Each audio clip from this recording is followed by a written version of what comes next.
That's what I have. But listen, so originally before I upgraded my CPU, I had a 240 millimeter on a 5600X, and then I upgraded to this 5900X, and it's been fine. But my attempts are a little bit high on my overclock, so I'm gonna go with the bigger one and probably get a bigger case.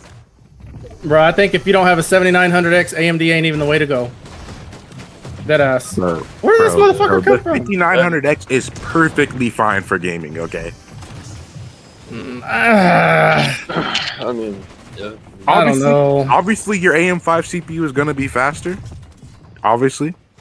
But like no, I said, I've never had trust a game me, I've been a diehard AMD guy up until probably the 12th gen Intel processors came out, because the 11th and 12th gen Intel processors, you can get them for like fucking $250 for a fucking 12th gen i9 or 11th gen i9, and they're fucking amazing.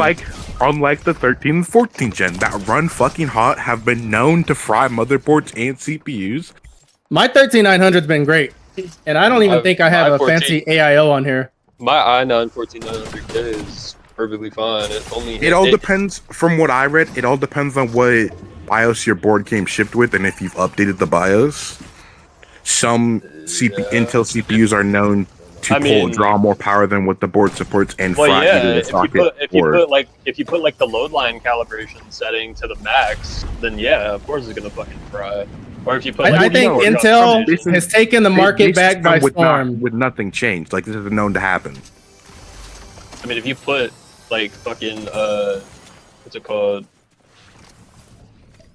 V-core compensation, and you put it like over level 5, and you're running like 5 gigahertz on your CPU, then yeah, probably gonna fry that. All I know is for cost and performance, Intel can't be touched anymore, bro. They got it back. They got the market back. AMD had it, bro. I don't know. Oh yes, 100%. I don't know about for cost. You're one of those guys that wants to get one of those fucking Radeon graphics cards too, huh? Ew, no, I fucking hate AMD graphics cards, bro. I fucking hate them. Not even that they're bad. Their drivers, even this is the same shit everyone bitches about. Their driver in their fucking software app is fucking terrible, bro. That app is so bad. I hate the AMD Adrenaline app.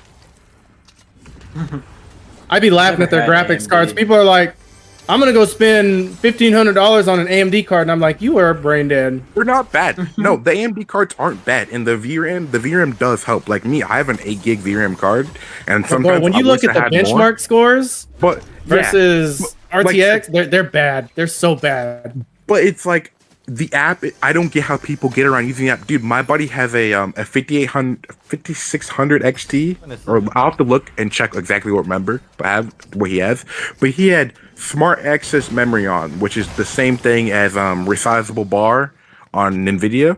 Same thing over there. I've had it on since I've had this computer.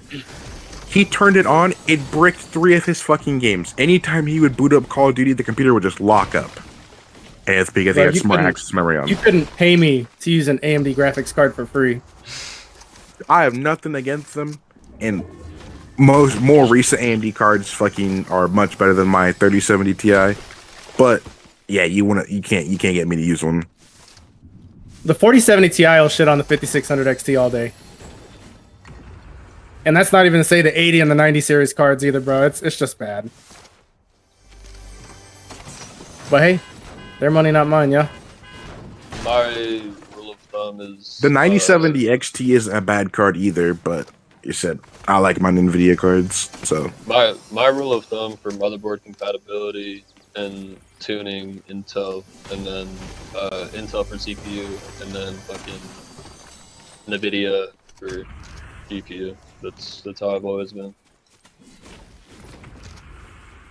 Well, me, when I first built my PC, I got fucking lucky as shit. And see, I built my PC back in 2020, and I had gotten a fucking steal on a 5600X for $25, but it had some bent pins. So I bent them all back myself and had a $25 CPU, which at the time was usually like a $200 CPU. So, y'all ever seen that dude Smacko on TikTok, the streamer? No. He's a really good no build player out of I think Oceania. I think he's in Australia or something. he just bought that 5060 XT or something. And I started looking at the specs on benchmark versus like even the 4070, let alone the 80 and 90. And I was like, bro, you dumb. You so dumb. They're not bad. They're just, you know, like there's stuff that Nvidia has, like I clip a lot, especially when I'm playing Valorant, and the shadow play, I think that's what it's called. That's something I enjoy and works a lot better than other apps. Bro, fuck the features. I'm just talking sheer benchmark performance. By the way, if anybody is curious, the fucking the people that say OBS is better for recording and like clipping, like if you play Fortnite and you want to clip gameplay, don't use OBS.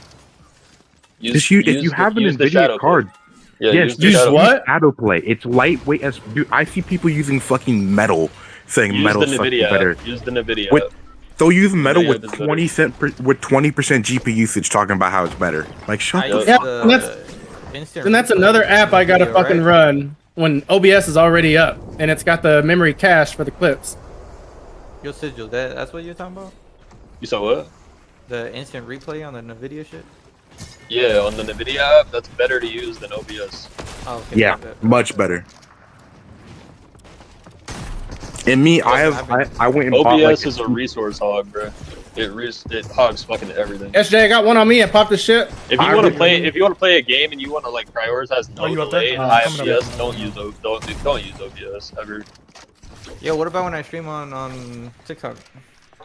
Do the TikTok live studio directly from the studio. Like another? Yeah.